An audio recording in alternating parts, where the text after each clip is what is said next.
Hello everyone, welcome to my channel Maths with Dr. Princy Gupta. Next हम करते हैं topic condition for consistency of a pair of linear equations in two variables.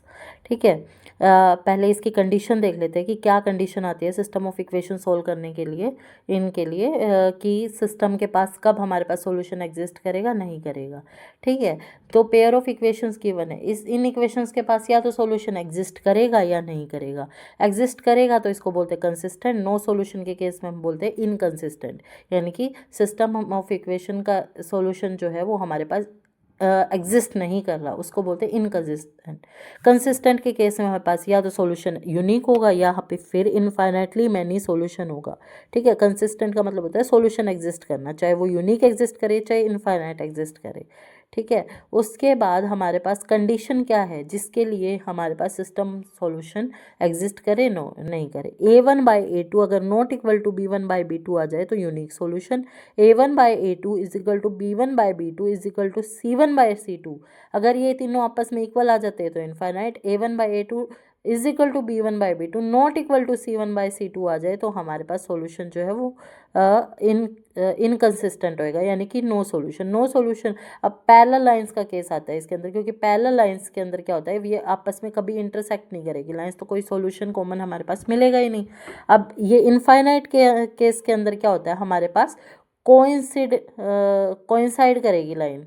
ठीक है, तो इसके अंदर क्या है, हमारी लाइंस जो है वो आपस में ओवरलैप करेगी, एक के ऊपर एक आएगी, तभी हमारे पास सॉल्यूशन जो है इनफाइनाइटली मैनी सॉल्यूशन एग्जिस्ट करेंगे। और यूनिक सॉल्यूशन के केस में हमारे पास जो है वो लाइंस जो है वो इंटरसेक्ट करती है, यानी कि एक कॉमन पॉइंट आता है, दो लाइन इंटरसेक्ट कर रही है तो एक कॉमन पॉइंट आ गया जिसमें हमारे पास सॉल्यूशन एग्जिस्ट कर गया, वो क्या हो गया, यूनिक सॉल्यूशन। ठीक है, इंटरसेक्टिंग लाइंस। तो ये तीन केस आ गए, इन कंडीशन की हेल्प से हम जो है क्वेश्चंस को इजीली सोल्व कर सकते हैं, बहुत इजी मेथड से। ठीक है, क्वेश्चन देखते हैं। Number of values of A for which, ये सिस्टम ऑफ इक्वेशन है, इनकी पेयर ऑफ इक्वेशंस हमारे पास गिवन है। इसके अंदर हमें बताना है कि इनफाइनाइटली मैनी सॉल्यूशन जो है वो ए की वैल्यू फाइंड आउट करनी है जिससे ये इनफाइनाइटली मैनी सॉल्यूशन एग्जिस्ट करे। तो ये कैसे होएगा, a1/b1 a2/b2 c1/c2 आपस में इक्वल आ जाए तो इनफाइनाइटली मैनी सॉल्यूशन, तो a+1/a 8/a+3, ठीक है, divided by 4a is equal to 4a/3a-1।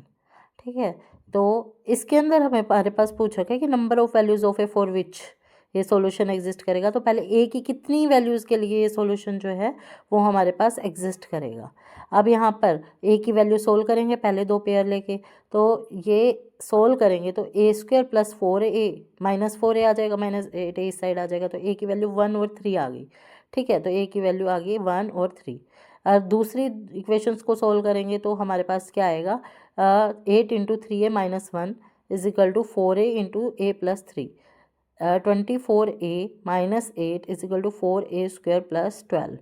ठीक है, 12a, 4a² - 12a + 8 is equal to 0।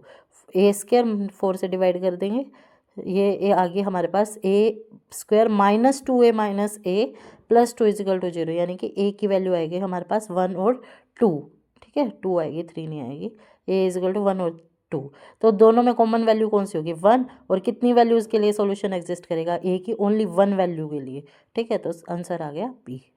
ठीक है, उसके बाद नेक्स्ट क्वेश्चन है हमारे पास, द इक्वेशंस, इनके पास सॉल्यूशन नहीं होगा, नो सॉल्यूशन का कब केस आता है, a1/b1 is equal to a2/b2 not equal to c1/c2 आए। ठीक है, तो अब हमारे पास a1/b1 2/6 is equal to -k/-12।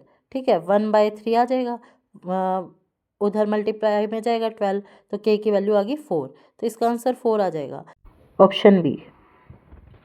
उसके बाद देखो नेक्स्ट क्वेश्चन है, pair of equation in two variables have infinite number of possible solution. ठीक है, सिंपल सा क्वेश्चन है, हमें केवल फॉर्मूला अप्लाई करना है, b1/c2 is equal to c1/a2 is equal to a1/b2। ठीक है, तो ये हमारे पास कंडीशन होती है। अब first case third case cancel हो जाएगा क्योंकि नॉट इक्वल टू का तो इसमें केस ही नहीं है। अब डी में a1/a2 तो आ ही नहीं सकता इस इक्वेशन में। अब लास्ट वाला बी ऑप्शन को चेक करेंगे, तो बी ऑप्शन चेक कर रहे हैं तो हमारे पास ये कि ये आए हुए हैं ऑप्शन बी। ठीक है, थैंक यू।